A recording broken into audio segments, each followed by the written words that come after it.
vedare tinokuchingamidzai zvekare kune chimwe chirongwa pano paZim Facebook Secrets and Confessions. Tadzoka zvekare nemamwe mamessages. Murekedzai tibva tapinda mumamessages edu atadzoka takakubatirai. Message yedu yekutanga yakamira sekudai so: hanzi makadi zvenyu mukoma, ndinokumbirawo kuti munge muchindiposterawo nyaya yangu makavigawo chitupa changu. Ndinoda kureururawo kuti ndakarombeswawo naspiritual father vangu vekunigeria kuti chechi yangu inge ichizokura.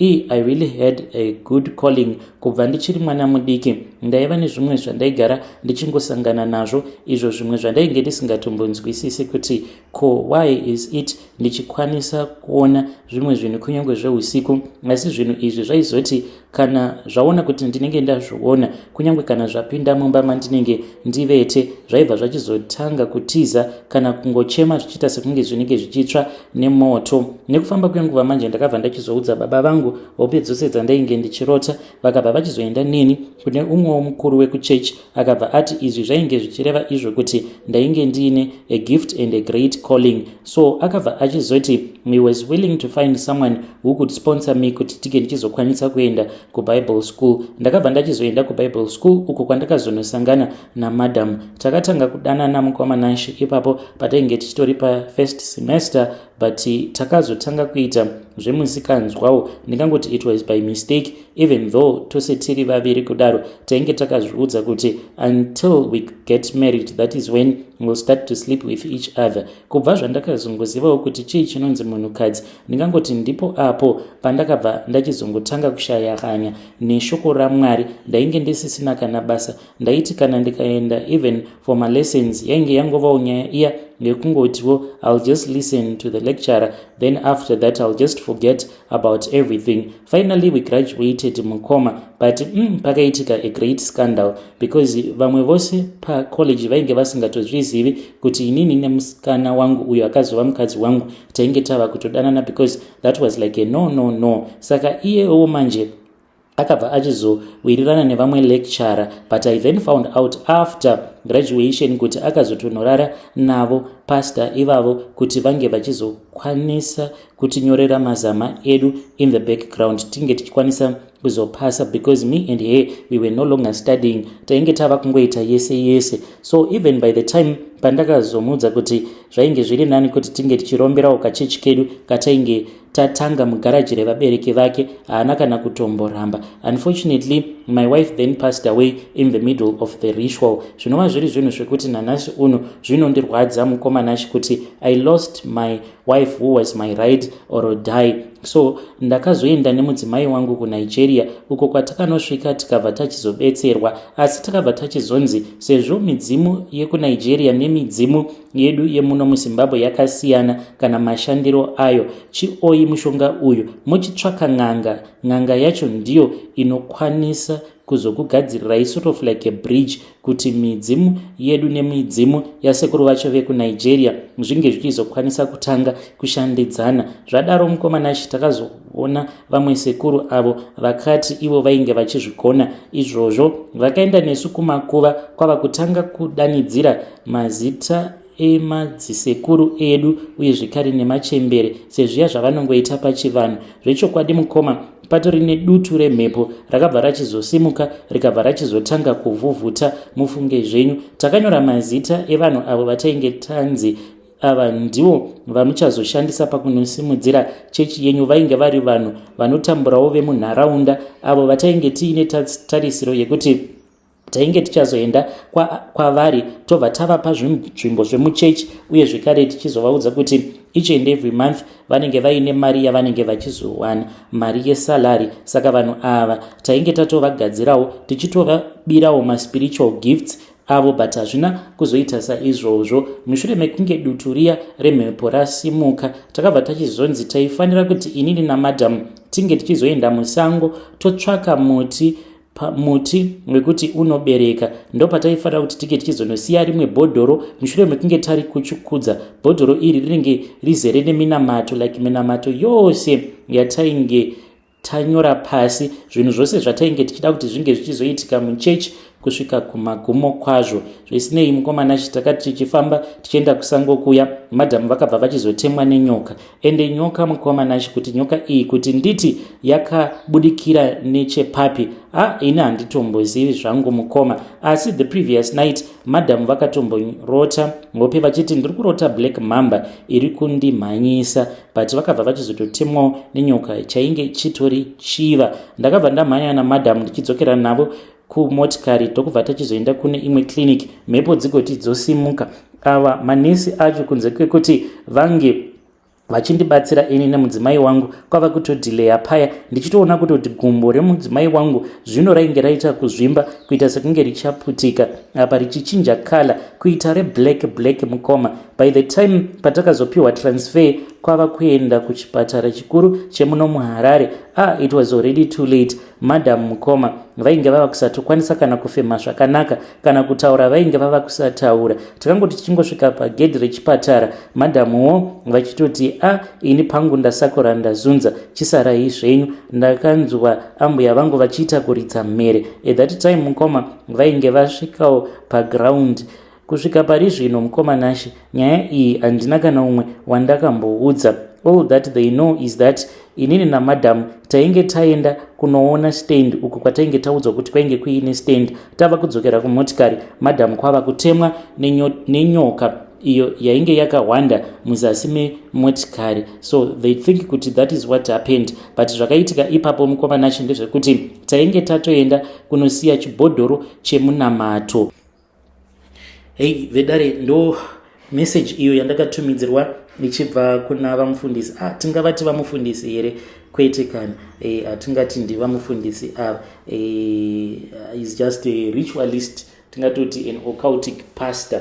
Asi mukoma kana muchikwanisa dzokai nenyaya yenyu zvisere, zvakangooma azvo vedu we. Ngatizamei kuti tinge tichitaura navo mukoma vedu ava mucomment section. Strange things indeed they do happen in this world. Rekedzai tibva taenda panyaya yedu inotevera. Nyaya yedu inotevera yakamira sekudai so. Nganzi makadi zvenyu mukoma, ndinokumbirawo kuti munge muchindiposterawo nyaya yanguwo makaviga chitupa changu. Mukoma nashi ndinoda kureururawo kuti ndakaisira brother yangu poison nekuda kwekuti iye ainge achinyanyisa kudiwa nevabereki vedu. Mushure mekunge amai vashaika, baba vakabva vachizowana umwe mudzimai. So mukoma, me and my late brother takazongokura tiri vanhu vekuti tainge takavengana, and worst of all ivo baba na mainini vainge vachimuda stereki kudarika inini. And even though pano nepapo ndaimbopota ndichipiwawo mari, but dzimwe nguva iye aitotanga atopiwa mari yakawanda, apa ari mudiki futi kwandiri. Dzimwe nguva sezvo tainge tichidzidza mutauni umu, ini ndaikwanisa kunzi uchazongongwavha apa ndiri mwana wechikoro. Iye aitopiwa mari neye lunch mukoma, apa inini ndendisitomborina kana senti. So ndakazosvika, oh my god, kuisira munin'ina wangu poison. Ndakangomuisira muchikafu mukoma tichienda kuchikoro. Zvino pane umwe mukomana, handizivi kuti chii chakazoitika kwaari mukoma. Mwari ngavandiregerere, because akazosungwa ainge akabva mukunetsana nemunin'ina wangu. Zvinhu izvi pazvakaitika, saka vakabva vachizongoti ndiye ndokubva azosungwa. But because of his age ndakanzwa kuti akaendeswa kujuvenile, not knowing kuti akazoitawo sei, kuti achiri mumujeri here kana kuti kwete. Akaita kuchema achiti ini handina kana chandinoziva ini. Ko mushonga wacho wemakonzo wamuri kuti ndamuisira muchikafu ndagouwana kupi? Handina kana chandinoziva. Please ndisiyei, ndoda kuenda kuna mama nadhedhi. But ndokubva vatomutora mapurisa, hanzi akarohwa chaizvo, but ndini hangu ndakamuisira poison brother yangu. Musi wacho iwoyo mukoma, ndainge ndichitoita sekunge ndinowirirana naye stereki, zvekuti kana ivo amainini vainge votochema vachiti ndagara ndatozviona kuti vana vangu nhasi kuwirirana kwavari kuita uku zvinhu zvisina kujairirika, zvinotoreva something chete. Ndiwo confession yangu yandiinayo. Kana mukaposta nyaya yangu ndiziviseiwo, ndichange ndichizotevererawo ndiri mucomment section. Mwari vanondiregererawo here nezvose izvi zvandakaita kuisira my own sibling poison because ndaiona sekunge anonyanyisa kudiwa nevabereki vangu. When you post my story, tell me, I'll be following through in the comment section. Please, handidi hangu kuti munge muchizopa mafone numbers kuna anyone because ndichingoyawo panapa handina kuti ndikuda kuzonozviisa mumaoko emapurisa or anything. Zvinhu izvi zvakaitika ndichiri mwana mudiki and I do not want to open up those old wounds because sevabereki vangu vanozosvikawo pakurwadziwa kana vakazozivawo kuti izvi ndo zvakaitika pachokwadi. Vedare ndo message iyo yandakatumidzirwa ichibva kuna mukoma vedu avo. Zvakangoma hazvo vedu we, ngatizamei kuti tinge tichitaura navo mukoma vedu ava mucomment section. Strange things indeed they do happen in this world. Rekedzai tibva taenda panyedu inotevera. Nyedu inotevera yakamira sekudai so. Hanzi makadi zvenyu mukoma, pese pandinoenda kumusha kwemurume wangu kunoshanya, vana vangu vanomuka vakarara panze. Izvi ndo zviri kutoitika mukoma. Vamwe vanhu kunzoko vanokwanisa kutofungidzira kuti icomedy, idrama, zvimwe kuda zvinhu zvepamovie zvandakaona zviri kuitika. So inini naHappy takasanganawo muno muSouth Africa kuno kuJoburg ndo kwatakasangana mukoma. Kwava kutanga kugara tose, asi pandakatanga kugara naye pane mumwe mukadzi mukoma uyo wandakangosangana naye mulocation imomo maainge achigara, in which ndainge ndakatomboramba kuti munhu anogona aine maprevious ake obva akuti uya tinge tichigara tose kulocation kwandaigara before. Ndakabva ndati nhai mother, ko zvose izvi zvamuri kundiudza zvekuti makambogara naye, ko inini ndinogopinda papi? Handiti you are an ex here? Vakabva vanditi kwete, handisi kana kutokunzwira godo ini, nezera rako ndikutokunzwirawo tsitsi kuti zvino uchazvigona here? Umbori nevana vanganiko iwe? Ndikabva ndati ndine vana 2. Vakabva vanditi kubva zvakanaka, just wait and see kuti chii chichaitika pamberi apo. So sezvisinei hapana kutombotora mwedzi yakawanda, iye kwava kuti ndoda kuti unge uchimboenda kumushadhiya sezvo ndainge ndiine pamuviri, ini ndinge ndichimbosara ndichimboshanda kunoku ndichironga bhajeti dzangu. Mukomana nacho ndipo apo pandakabva ndachizoenda kumba. Akati ndinge ndichienda kumba kwavo first, but ndakazoita musikanzwa kwava kutanga ndaenda kumba kwevabereki vangu ndichiziva kuti kana ndikambonoona amai nababa then ndobva ndachizodarikira ndichibva ikoko ndichizodzoka kunoku kuJoni. Asi ndakazoti ndasvika kumba kwevabereki vemurume wangu wanikwe ivo vamwene vangu vainge vakaita kundigumbukira, munoziva kunonzi kutsamwa, vainge vakaita kugumbuka last number chaiyo mukoma. Zvakaoma mukoma. Mangwana acho makusenyi vakamuka vasingatombotaudzani neni, vainge vakangomudhura chete. Ndakaita mabasa angu. Chakanyanyisa kundirwadza ndechekuti ndaiti basa randinenge ndaita ndikatsvaira, ivo vaibva vazoteverera mumashure mangu vachingotsvairawo.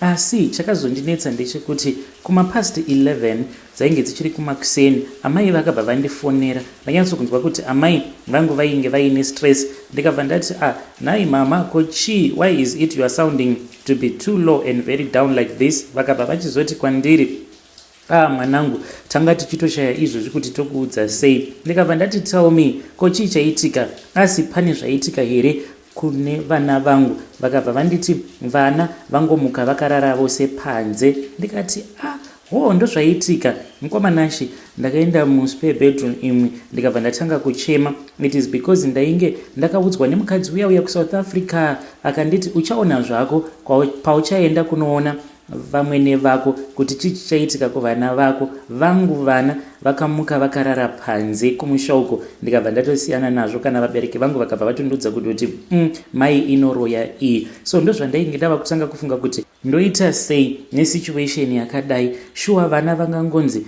vamuka vakarara panze. Ndakati zvimwe kuda vana vainge vaita musikanzwa sezvo ivo vaine spare bedroom yavo. Ndikati maybe vanenge vangoitawo musikanzwa mama.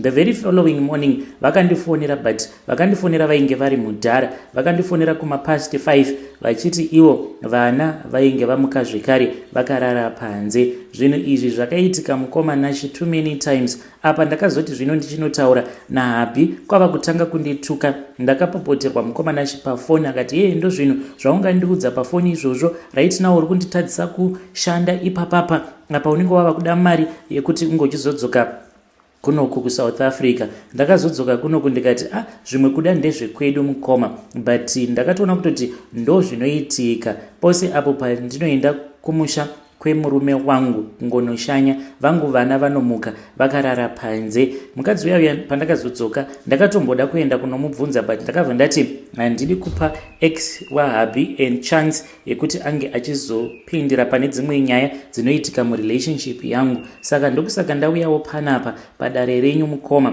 kuti munge muchindibatsirawo imimi nemhuri yeZimbabwe kuti zvinhu izvi zviri normal here, because murume wangu iye anoti kana chipopota anobva ati kwenyu kunenge kutori nemweya wengozi. Ndokusaka zvose izvi zvichiitika kwauri, why is it zvisingaitiki kuhanzvadzi dzangu? Handiti vanawo vavo vanofanira kuti vange vachizoti kana vakauya kumusha vana vavo vange vachizonzi vanorara panze? Why is it inini ndine umwe mukadzi zvekare, because he has other kids with another wife? Saka anoti why is it vana vangu ikoko kwavari zvisingamboitike izvi zviri kuitika kwauri? Kana ndikada kungotaura zita remukadzi uyo waakambodanana naye anoita kundisikiza kunyangwe nembama. Kana mukaposta nyaya yangu ndiziviseiwo, ndichange ndichizotevererawo mukoma ndiri mucomment section.